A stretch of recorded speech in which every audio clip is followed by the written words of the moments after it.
Hello everyone, this is Andre, the co-founder of Twins Tours and Travel in Jerusalem in Israel, born into a Christian Maronite family, and I'm a licensed tour guide and an ordained minister of the gospel.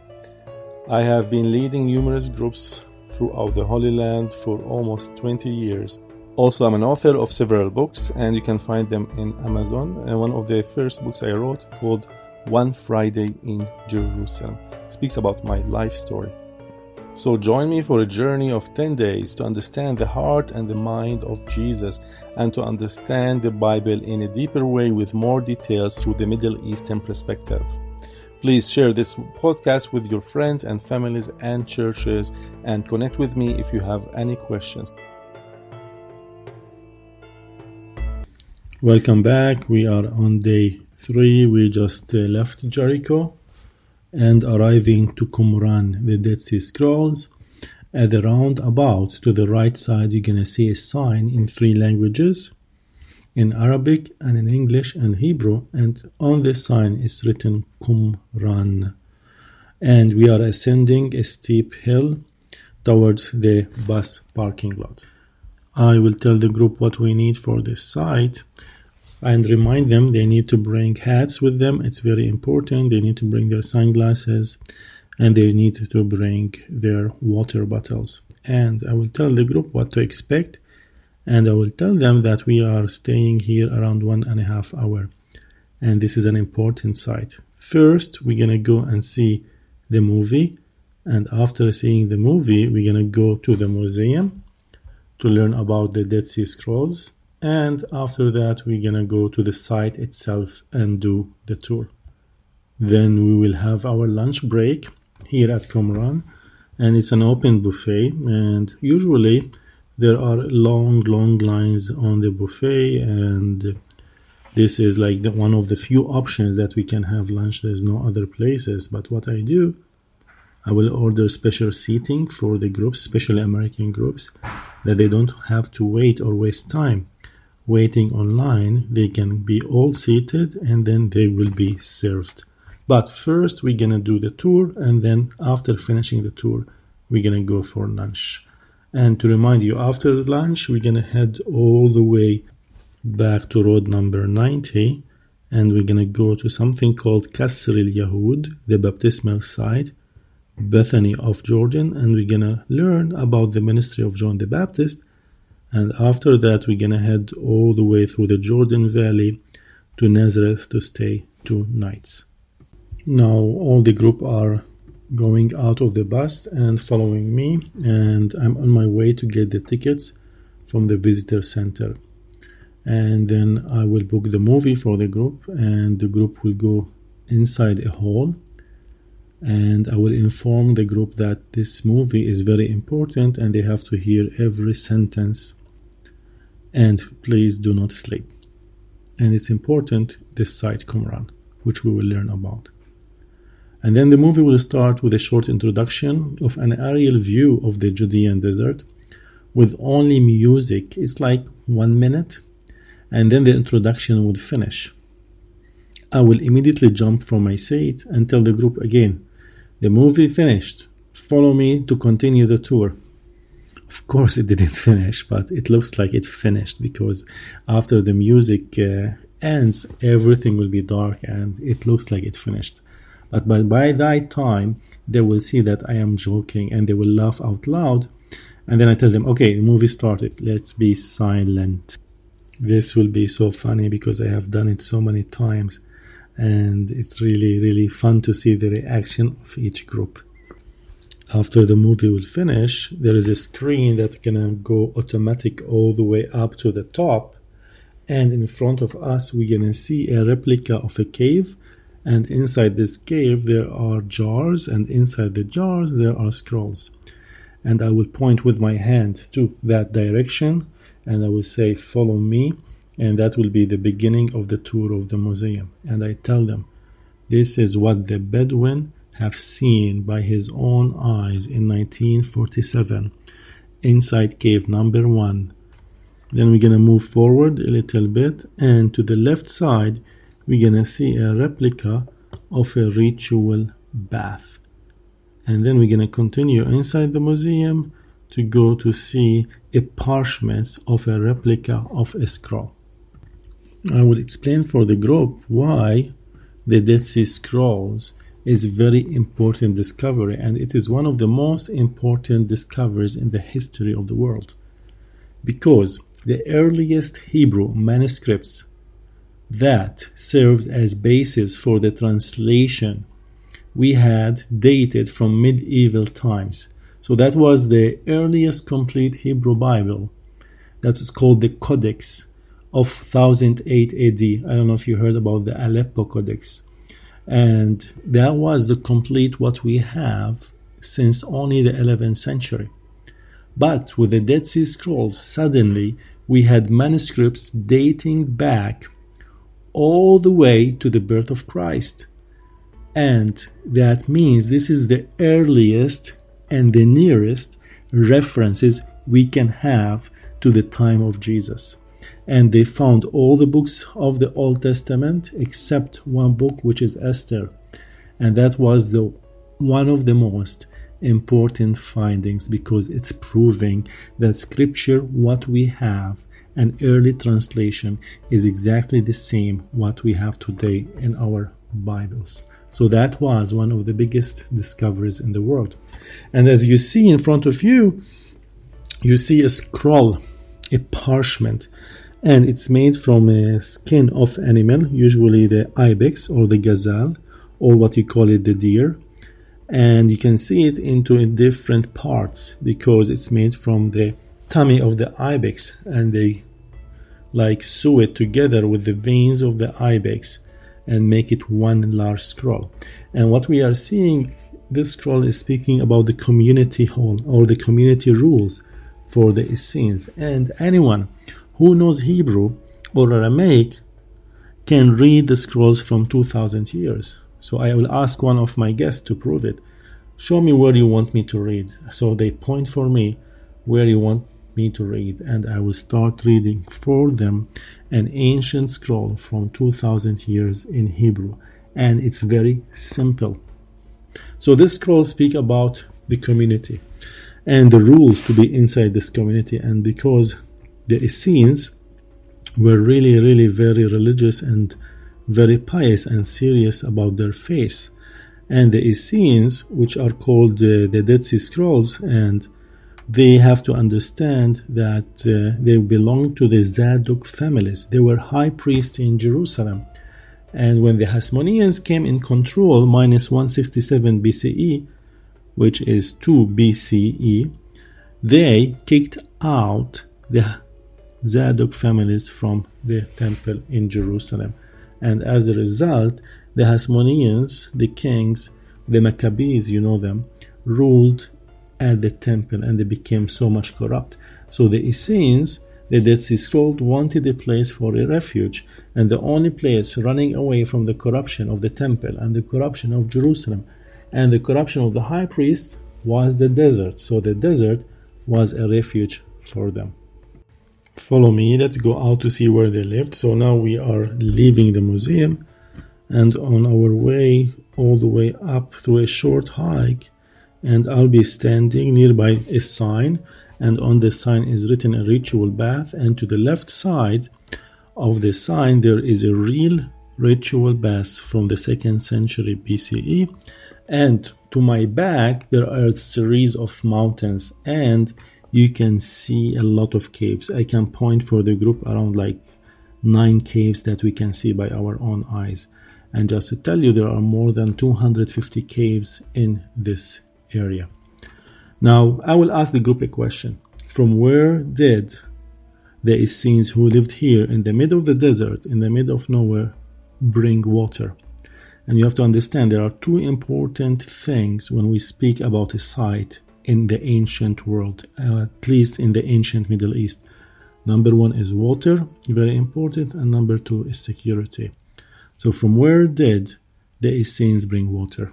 And many people will tell me from the rain.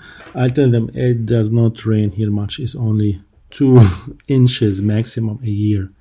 And then they will tell me from wells. I tell them there's not much wells in this area. Then another one will suggest to me from the Dead Sea. Tell them the Dead Sea is like poisonous. It's a lot of salt. Very hard people would understand the answer. So I make it easy for them. I tell them flash floods. When it rains hard in Jerusalem, after like 3 hours, all the rain that comes all the way from the top, from 850 meters above sea level, from the mountains of Jerusalem, will go all the way down through the mountains of the Judean desert and all the way down to the Dead Sea. And a real story.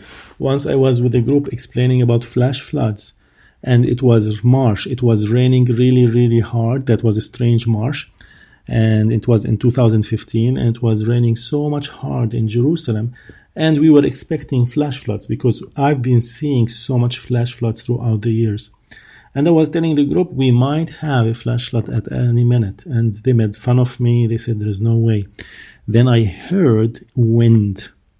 And I heard a roaring noise. And usually before the flash flood comes, you hear a little bit of like wind and roaring noise, like an earthquake, but it's not an earthquake. So I immediately knew that this flash flood is coming. So they thought I'm a prophet. No, it's not a prophet. I only had the experience of flash floods. And then when I was explaining, we saw water coming from the mountain ridge. There's a mountain like between these two hills, and there's a white sand you can see, and then the water will come in between, and the water start to come slowly, and then more and more and more, even covered us where we were staying and standing. And we rushed to the bus, and I remember that day we were stuck for 4 hours because there was a flash flood coming from Qumran. And then our destination was going all the way to En-Gedi. After En-Gedi, also there's an area called En-Bukek, and our hotel was in that area. So what I have done, I immediately took the phone, and immediately that was an emergency. And I booked a hotel in Jericho for that night. The tour leader and the group said, no, we want to go to the other side, En-Gedi. I said, there is no way. There's flash floods, and we can't go. If there's flash flood in Qumran here, probably there's a lot and plenty of them on the way to En-Gedi. And they saw one of the buses wanted to go to En-Gedi, and because we were stuck like mostly 3-4 hours, because we were in between and we didn't go back or forward, they saw the other bus that was going to En-Gedi also returned back because he couldn't do it, because on the way there were so many flash floods. And after the flash floods finished, and of course the authority came from the national parks and closed the roads, and we can never cross a flash flood. We are not allowed to do that. We have to wait. And after 4 hours only, they gave us the permission for the bus to go over it. And we went to Jericho back. It's only like 20 minutes. And we were able to check in the hotel in Jericho. I think the tour leader was impressed because I acted so quick and I knew what I'm going to do. And he knew that the best option was to stay in Jericho. Anyway, this is a story on a side that happened with me in 2015, and it was a fun experience. But some of the group members, of course, got so scared. But I tell you, it's so scary and it's so dangerous when a flash flood takes place. So the Essenes gathered, made a canal, and through this canal, a channel, gathered all the water that comes from the mountains that come all the way down to the side, and diverted it all the way to a big cistern. So 1 or 2 flash floods, they will have abundance of water in Qumran. So from where did they bring water? From flash floods. So they knew how to use the water in the 1st century in ancient time. And it was all gathered in the cistern. Let's go and see this cistern. The group is standing at the top side of the cistern and looking all the way down through a circular round, and the cistern is very deep. And I tell them, be careful when you look down, be careful your hats, be careful your sunglasses, because this cistern sometimes become a museum and there is plenty of hats down and sunglasses. And I tell the group, look, once I found down in the cistern shoes. I don't know how the shoes went down. So be careful not to lose stuff in the cistern. And I tell them, like, every 6 months or 4 months, the National Park Authority, they come with a long stick and go all the way down and take all the hats and everything they found in the cistern. So be careful with your hats, and especially your sunglasses and your iPhones. We don't want anyone to lose anything in that cistern. So I will show them how, through the channels, all the water will come and end in the center of the site at the cistern itself. And then they will use to cover the water for protection from sand. And after maybe a week or 10 days, the residue will come down and they will have fresh water that they can use for the next year because of the flash floods. Then I'll continue with the group. I show them to the left side. There's the dining room where they gather to eat and how they functioned as a community. They done things together. And the Essenes in Hebrew means Yachad. Yachad means together. So they believed themselves as holy sanctuary for God. They were really charismatic and they believed in the power of the Spirit. And they believed that they don't have to fight. And there's a lot of beliefs in their scrolls about eschatology, about the end days, that the Messiah will come back and save them. And they do not have to fight. They only have to pray and be Spirit-filled and use the ritual bath before they write. They use the ritual bath minimum twice a day before they pray. And you have to understand that there are scribes. They are scribes well educated, and their divine work was just to write scripture, to preserve the word of God. And they were very holy sanctuary for God. And it was proven by most of the archaeologists and the scholars that there were only men in this community and not women, only men in the community. And it's believed there are around 250 to 300 Essenes, or they called Yachad, that they live together. And this is the dining room where they share everything together. It's all about the community and not the individual when it comes to the Dead Sea Scrolls, to the Essenes. We will walk towards a big cistern, and then I will tell them what I'm going to share with you is important. Focus. By this time, they know when I repeat things 3 times, it means it's going to be funny. So be ready. So I gather all the group, and in front of them, there is a very big cistern, very deep, and on part of the wall of that cistern, there is hook'em horns. It's a shape of a plaster, even it's orange, and it looks like hook'em horns. And I will put a picture of that inside the podcast. And people will laugh so much. And not all the groups will understand what I'm talking about, only the groups from Texas. And suddenly when they see it, they get very happy and they get very loud and start to take pictures. And I tell them, this is my copyright. Only me. Once I was here with the group and I was in a good mood and I looked at that wall of the cistern and I saw the hook'em horns. This is how much show to you how I love Texas. So this will be a happy moment, especially if the group is from Texas. So I prove from them. Texas are very spirit-filled people, so there is a relation between the Dead Sea Scrolls and Texans. Anyway, that was a joke on the side. Hopefully people get it, but not everyone gets this joke. Now I'll continue with the group towards cave number 4. So we are standing and looking at cave number 4. And I will tell the group to sit down because now I'm going to share with you the story how the Bedouin found the Dead Sea Scrolls. And when everyone is seated, I will start teaching. And I will say the name of the Bedouin was Muhammad al-Dib.